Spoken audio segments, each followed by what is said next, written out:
cheque, sobre a ótica do direito penal, né?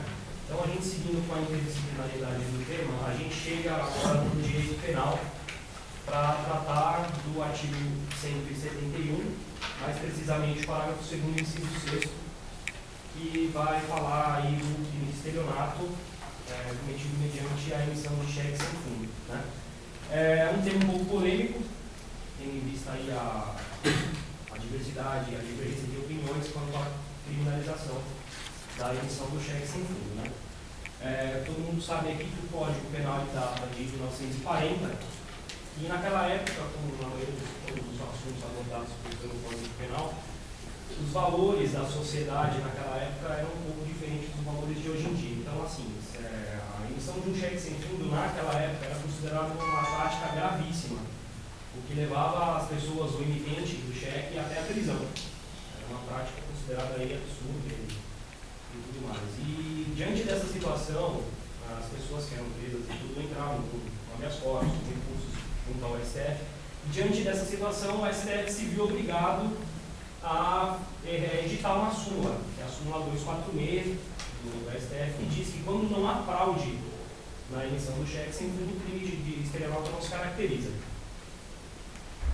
Então, assim, a gente observa nas doutrinas de Damasio, Capes e Mirabete, eles são enfáticos em dizer que quando o dolo, a gente nota o dolo, então o crime se caracteriza. E quando não tem a intenção, a má-fé do agente, então o crime não é caracterizado. Eles acabam se tornando o dolo um grande divisor de águas aí no quesito criminalização ou não, né? Então, diante dessa súmula, houveram algumas hipóteses que foram levantadas, foram tratadas pela súmula 246 e foram descaracterizadas do crime, né? Algumas práticas, algumas hipóteses foram levantadas. Então, inclusive, jurisprudências foram notadas em relação a isso.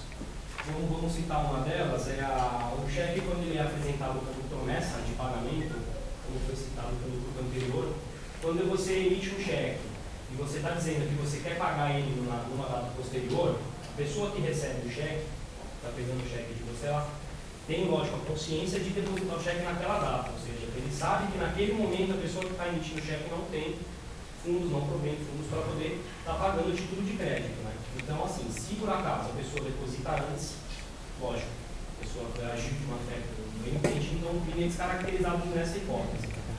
Outra hipótese um pouco interessante também é quando há o pagamento de aluguel com o cheque. Quando a pessoa vai pagar o aluguel de um imóvel com um cheque sem fundo, entende-se a jurisprudência que o locador, o dono do imóvel, ele não vai adquirir um novo débito, um novo prejuízo, e sim só o não pagamento aí do contrato de locação. Tá?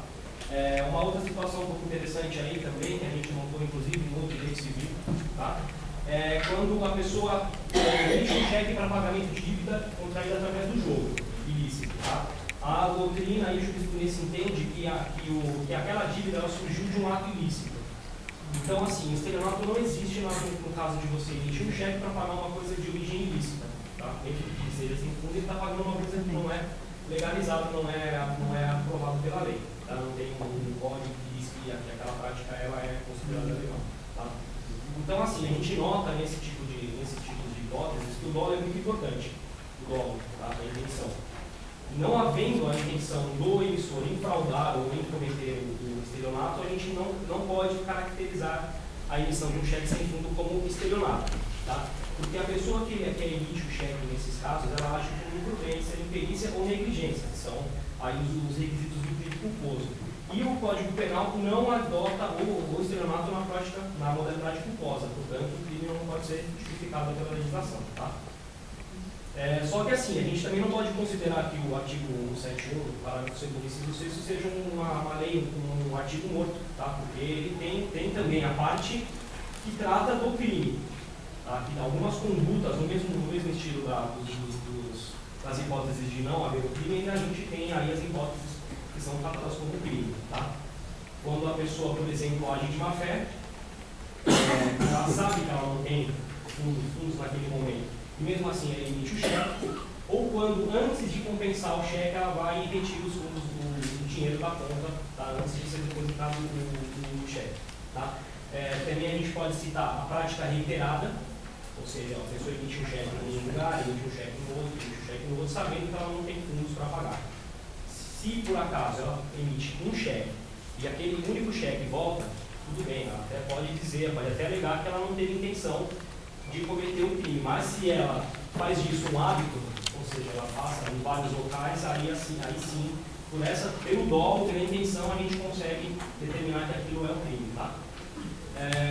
Também a gente tem, aí já é um outro tipo de crime junto com o crime de estelionato, seria o fato da pessoa falsificar uma assinatura ou então emitir um cheque de uma conta que já foi cancelada, que já está cancelada. Essas hipóteses são consideradas crime e são puníveis pelo artigo 171, parágrafo 2º, inciso 6.